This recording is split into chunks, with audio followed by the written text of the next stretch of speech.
الحمد لله وحده والصلاة والسلام على من لا نبي بعده رب اشرح لي صدري ويسر لي أمري واحلل عقدة من لساني يفقه قولي. I welcome all of you all to this Learning Circle webinar conducted by Ilm Book. Okay, so before we start, I would like to ask you a question which you can type your answers in the chat box, inshallah. How does communication strengthen the marriage bond? How does communication strengthen the marriage bond? That is the question. Communication helps us to understand what is in the other person's mind, very good, and vice versa, as opposed to reading the mind and making assumptions. Jazakallah khairah. Communication helps us to understand what is in the other person's mind and vice versa, as opposed to reading one's mind and making assumptions. I believe communication helps us to share our feelings rather than being depressed and finding other means to overcome depression. Okay, I believe communication helps to share our feelings rather than being depressed and finding other means to overcome depression. Jazakallah khairah for your answers. Let's move on to the discussion now. Okay, now when it comes to a marriage relationship, now most of you who are here, I think you are married. Even if you are not married, it's all right. Last time when you had a very intimate conversation with your partner, where you opened up, you spoke about many things, and after the conversation was over, you felt a relief, for that matter, or you felt a sense of happiness, a joy, after talking about something for a long time, different key matters related to the marriage. These type of conversations are memorable ones in a relationship, right? The relationship becomes intimate only when both parties know to communicate well. If one of the parties are not good at communicating, that can sometimes lead to disappointments, frustration. Sometimes it can lead to being in a state of stress, unable to express oneself. These things could happen, but that doesn't mean it is you cannot resolve those things. Can be resolved, but what I'm trying to say is learning how to communicate, that is going to bring that intimate relationship between the couple. So in the presence of good communication, you experience it. If it is absent, you don't. Now let's take the other example, key components in a relationship. Love, trust, honesty, faithfulness, there's so many things, respect, you name it. There are so many different components which are supposed to be there in a relationship in order for us to call that marriage relationship a good one. But the interesting part is, if communication isn't there, right? If the expression of love, expression of trust, or expression of honesty is not there in the relationship, the marriage relationship will not be strong. So what we are trying to say is, love, trust, honesty, and you name a long list of components, each and everything related to this are connected to communication. That is why, if we are to look at Nabi Sallallahu Alaihi Wasallam's life, he gave a lot of importance to communication. He gave a lot of importance to productive time with his partners, with his wives. It is mentioned in his seerah that he used to meet his wives every day in the morning after Fajr. He used to sit with them and talk to them and ask them about how is their day. And then again he used to come back and meet them after Asr. And that stay after Asr used to be longer than the stay after Fajr. And the third occasion he would meet his spouses was after Isha, before he went to bed. So these are 3 times he used to meet his honorable wives, and at that time he had 9 wives. He had 9 wives at one time. And Nabi Sallallahu Alaihi Wasallam and his wives focused a lot on this communication. We will be mentioning an example to prove that, inshallah. There are a couple of examples from his seerah.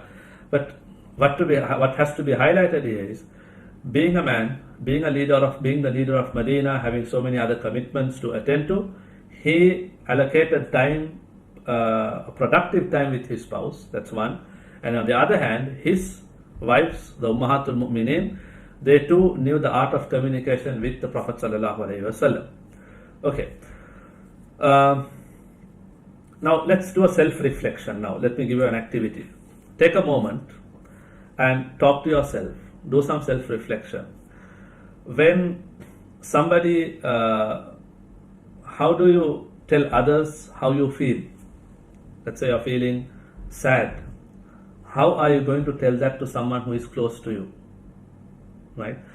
There might be another situation where you are happy, you are in a joyful state.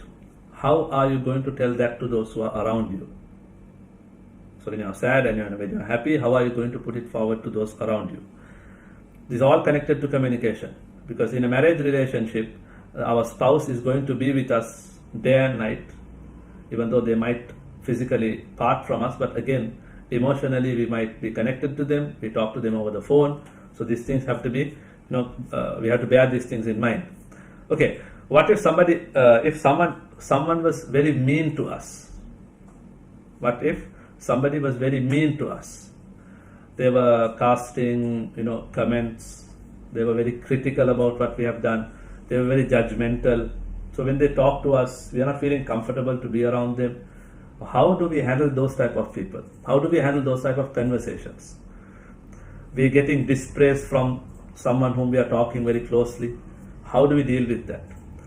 Because communication is a very big area, There are many aspects related to it, but these are just certain extracts we are talking about. What if we are dealing with someone who tells things very straightforward? How do we deal with that? This person doesn't beat around the bush but tells it very bluntly to the face. How do we deal with them? So where are we trying to, what we are trying to get at is, there are some people who are naturally good communicators. But there is a good majority of the population who needs to learn how to communicate, especially when it comes to marriage. Let's take the example like this. Somebody knows to drive the car. But knowing how to drive the car, how to use the steering, how to press the accelerator and the brakes, that is not enough for a person to reach from point A to point B if he doesn't know the road rules. If he doesn't know the road rules, he will not be able to reach the destination safely. So he needs to know, okay, at this point in the road, I am not supposed to overtake a vehicle. So there is this single line, there is this double line, there is this zebra crossing, there are these color lights. There are so many different rules. These are the places I am not supposed to park. This is one way, I am not supposed to drive towards this. Just merely by knowing how to drive doesn't mean that you can reach the destination. But knowing the rules is going to guarantee that inshallah you can reach your destination safely. Same thing applies to our day-to-day communication as well, especially when it comes to with our partner. Because before marriage, we don't usually learn how to communicate, right? But the interesting part is, the day we get married, that is the first time we are playing the role of a husband and we are playing the role of a wife. And that is the first time we are going to be talking to the opposite gender in a very close setup. We are going to be very intimate with them, but we have got no previous experience. So knowing how to put forward what we have to say is going to be extremely helpful. So let's see what we can do, inshaAllah ta'ala, to attain that. Okay. When it comes to a marriage, there are different types of communication. But we are going to focus only on one today. That is the verbal communication. Because you're talking to your spouse about what you feel. That is a test for you, how you select your words, how you select the time, and so many different things come into play before you put forward what you have to say. How you express yourself to your spouse matters a lot. So your words are the ones which are going to come out from your mouth, and that which is in your mind is going to come out in the verbal form, right? For example, there are some couples who think, sometimes it's the boys, the husbands, sometimes it's the wives, If my husband loves me, he's supposed to talk to me nicely. If my wife loves me, my wife is supposed to talk to me nicely. Sometimes they think, okay, I love this person, so why do I need to talk, appreciate, do different types of things? Why do I need to do that? Because I already love them. That's the claim of some people. But which is wrong. If you love someone with wholeheartedly, if you love someone, but when you don't say it to them, right? When you don't say it to them, the other person will never understand that you love them. That's why Nabi sallallahu alaihi wasallam in several instances, he made it a point to make sure Aisha radiallahu anha felt that he loved her the most. There are narrations with regards to that. So that's one side. The other side is, along with the expressions of happiness and pleasure and love and all that, in a marriage, there will be certain points where you have to talk to your partner about things which you don't agree, or which you don't like, or which you are not happy with. So it's not always going to be pleasant and smooth sail. No, it's not going to be that. But there are some instances you will see certain habits in your spouse which you don't like, which you have to raise it and talk about it.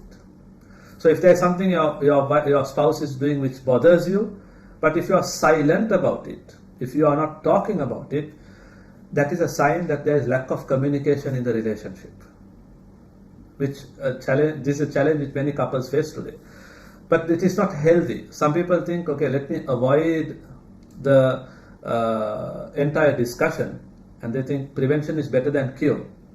So they keep bottling it up in their minds about this particular behavior of their spouse for months, sometimes for years, and they don't talk about it, and it ends up most of the time in some bad repercussion.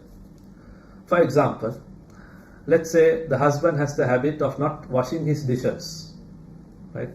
When everything is nice and flowery and everything is smooth sail, everybody enjoys that. This example is when things are there in the relationship, you don't like it in your partner, but you don't talk about it. So I quote this example frequently. So the husband has is having the habit of not washing his plate after meals. Wife observes this, and that bothers her, but she doesn't talk about it. She thinks, if I am to tell this to my husband, he is going to make it a big issue, right? So she just lets it be as it is. So he leaves the plate, and it continues for years. And whenever she washes the plate, there is some sort of a, how do I call it? She is a bit worried about it. She's tired on that particular day. And after a couple of months, one day comes, she's taking care of the kids, or she's busy with something. She's unable to wash the plate, and she sees the husband has left the plate. When she sees the plate, that is the moment her volcano is about to erupt. She might yell at the husband saying, I have been observing you, I've been noticing you for the last 6 months, you never wash your plates, and I've been doing it so many times. At least today, why don't you do that?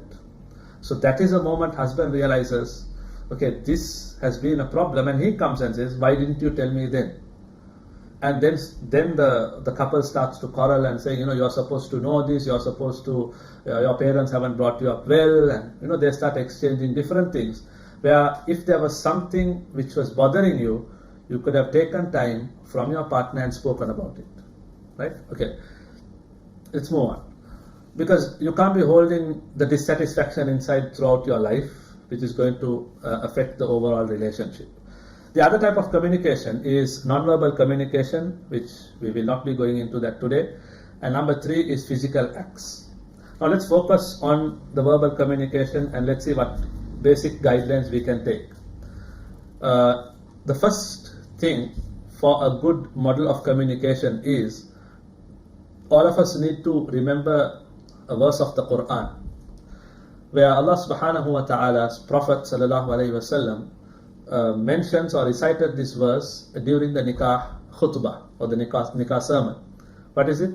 Ya ayyuhalladhina amanu ittaqullaha wa qulu qawlan sadida. O believers, fear Allah subhanahu wa ta'ala and speak that which is right. Speak that which is correct. So Nabi sallallahu alayhi wa sallam mentions this in a nikah sermon. Is a clear indication to the person getting married that you have to be careful when it comes to using your tongue as well.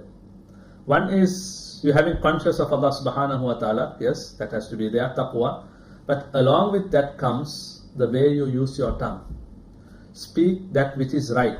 Speak that which is correct is the first thing, or one of the main things taught to this person getting married. And the famous hadith which all of us know, where Nabi sallallahu alayhi wasallam said, when a person gets married, this person completes half of his or her faith, and let him or her fear the balance half. Scholars say the balance half refers to a person using his tongue in the right manner. So what does this tell us? The basic is each and every individual should consciously know what they are saying. Yes, we were brought up in a particular way. Our personality might be different, but still, when it comes to usage of words, we have to be very, very careful. Extremely careful and conscious. So that's number one.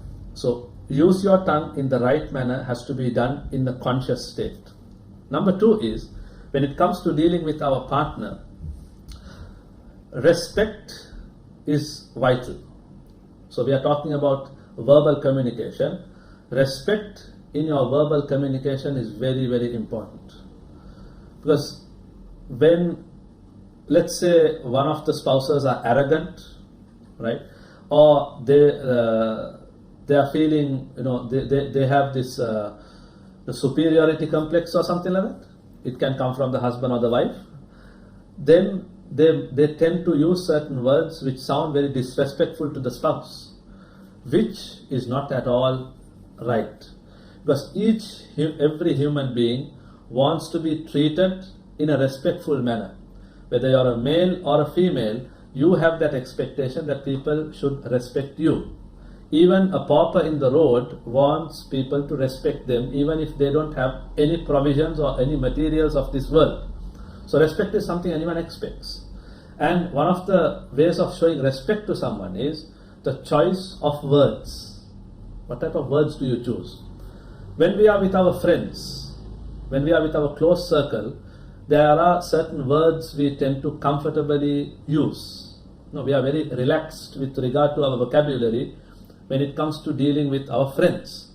But if we try to use the exact vocabulary or exact statements, exact comments or whatever with our spouse, this can have an adverse effect to the relationship. It can have an adverse effect on the relationship. Because the friendship between us and our friends is different compared to our relationship with our spouse. We might sound disrespectful in the midst of our friends, but our friends will not take it serious.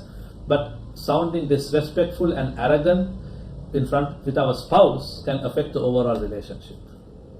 That is why we see that Nabi sallallahu alayhi wasallam, when he was addressing his honorable wives, there have been instances that he used to call them with beautiful names. Like Aisha radiallahu anha was called as Humaira, which means the one with red cheeks.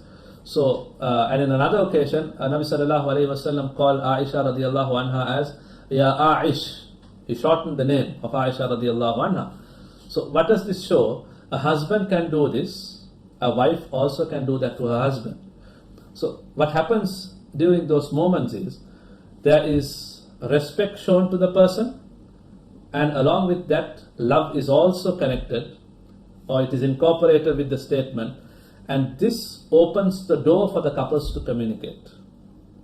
Because there is respect and love shown at the same time. So in our relationships, the husband and the wife need to navigate and see what type of words they need to select and bring it into their conversations. Right? That's the second point. Number three is, which all of us know, think before you say something, especially when you are angry. Think before you speak, especially when you are angry.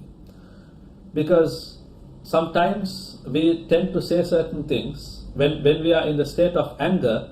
The prefrontal cortex of the brain, which is there for us to make judgments, to rationally think, this section of the brain switches off. It doesn't work when we are in an emotional state. So anger is an emotional state which we experience where the prefrontal cortex of the brain is not functioning.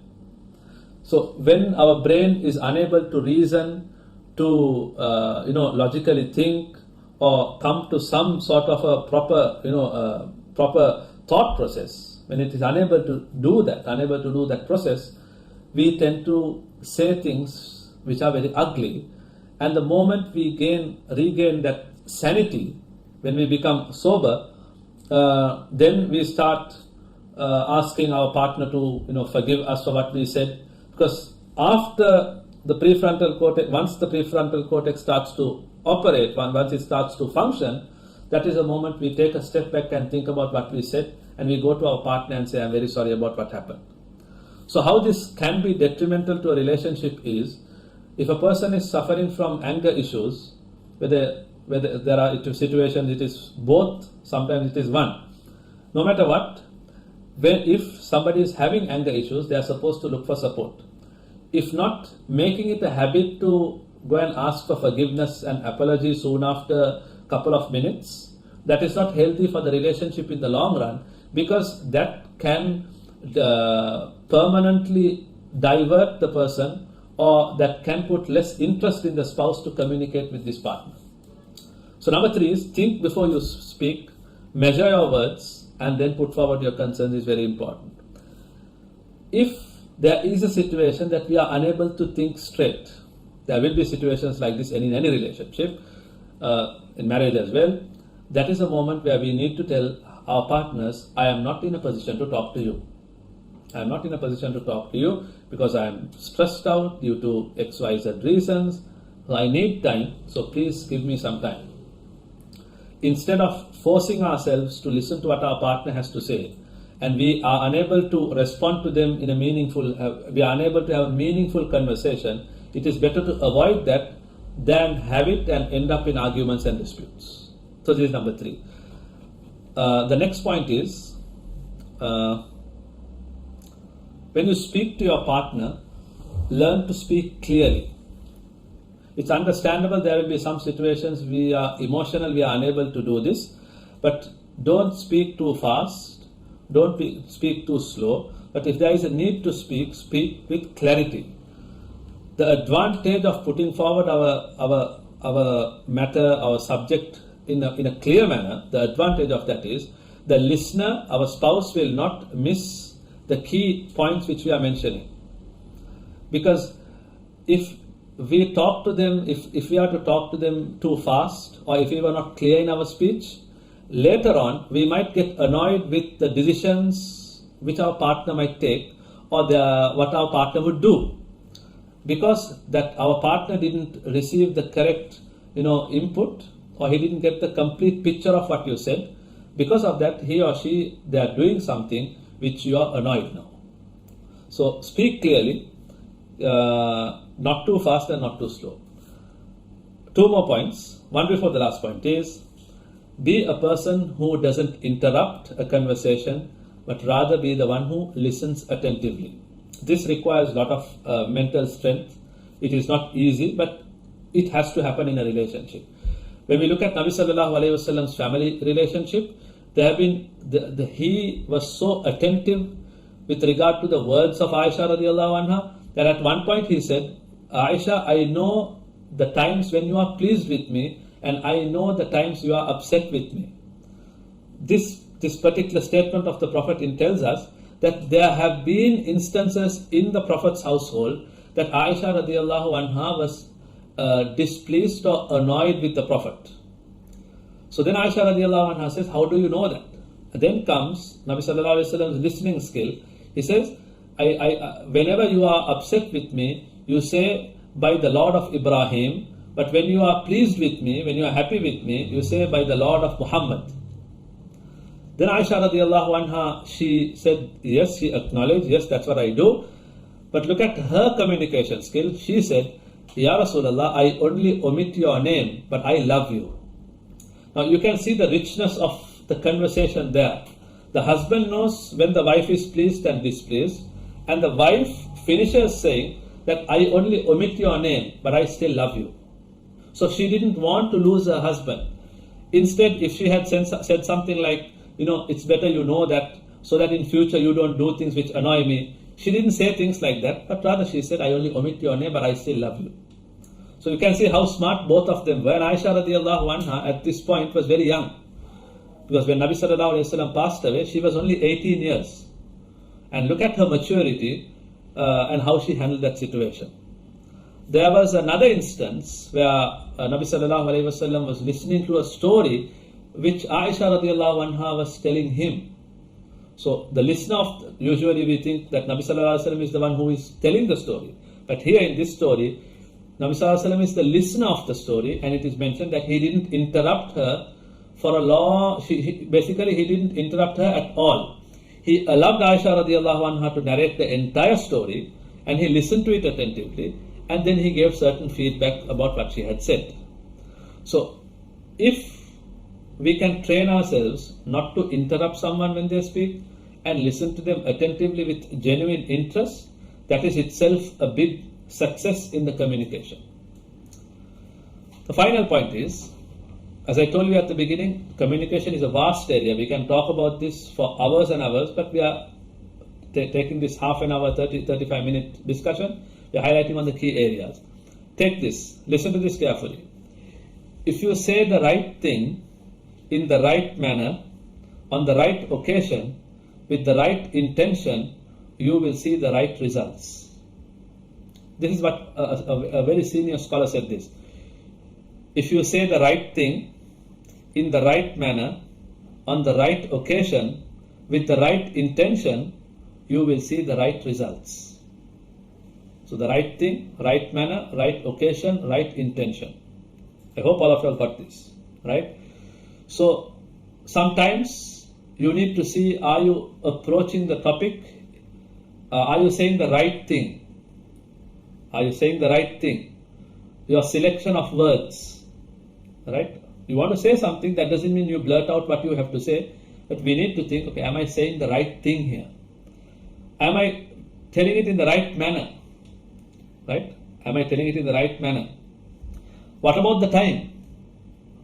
What I'm going to tell my spouse now, is it the most suitable time? We need to ask ourselves. And what is my intention behind saying this? Is it my ego playing with me and I'm trying to say something?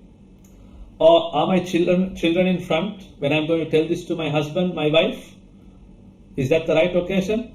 I am tired end of the day. I am not in a state to talk about anything. I'm hungry. I'm feeling sleepy. My partner is feeling sleepy. Is it the time to discuss about this key subject? Yes, it is a very serious subject you need to talk about.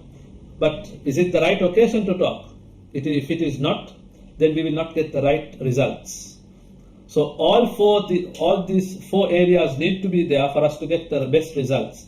If one of it is missing, we will not be able to get the right results. I repeat again, if you say the right thing in the right manner, on the right occasion, with the right intentions, you will see the right results. So with that being said, I leave you with a very small activity which you need to do on your own. That is, just ask yourself, as a husband or as a wife, don't see whether your spouse is doing it, you ask yourself, do I interrupt when my spouse speaks? When my spouse wants to talk about something, do I interrupt? Ask yourself. Number 2, am I a good listener? Do I really listen attentively? Do I have my mobile in my hand when my spouse talks to me? Or am I involved with something else when my spouse is talking to me? Just think to yourself, take to yourself. Do I have the habit of speaking with a smile on my face? Do I have that? Do I smile when I talk to my spouse? Am I always telling the truth? Am I a person who always speaks the truth with my partner? And what is the tone of my voice? What is the tone of my voice? Right? Last thing is, do I mean what I am saying, or I am saying anything to save myself? Okay, my spouse wants me to listen to him or her, so let the person speak and I will just say something and just pass it on. Let that moment will be passed on and I can continue. It's better than not talking anything. So am I saying something which I mean? Do I mean what I am saying, or am I saying something just to save myself? So these are very simple checklists you can think about. And if you are to work on these areas, inshallah, your spouse will enjoy communicating with you. By that, inshallah, the marriage bond in the long run is going to become stronger. Because marriage is a relationship where it's like a roller coaster. There are days which are happy, there are days which are sad, challenging. Things are not always going to be nice and very appealing and attractive, but there will be challenges. To overcome that and live for decades together, one of the most important things, in addition to what we learned last week, is communication. Jazakumullahu khairah for joining us today for this webinar. May Allah subhanahu wa ta'ala accept this webinar of ours and help us to practice what we have learned. And also may Allah subhanahu wa ta'ala make our spouses good communicators who understands us, who develop good communication skills, and by which inshallah may Allah make our marriages happy and strong till the day of Qiyamah. Khair. Jazakumullahu khairan. Assalamu alaikum wa rahmatullahi wa barakatuhu. Subhanallah bihamdihi, subhanakallah wa bihamdik, ashhadu an la ilaha illa anta, astaghfiruka wa atubu ilayk.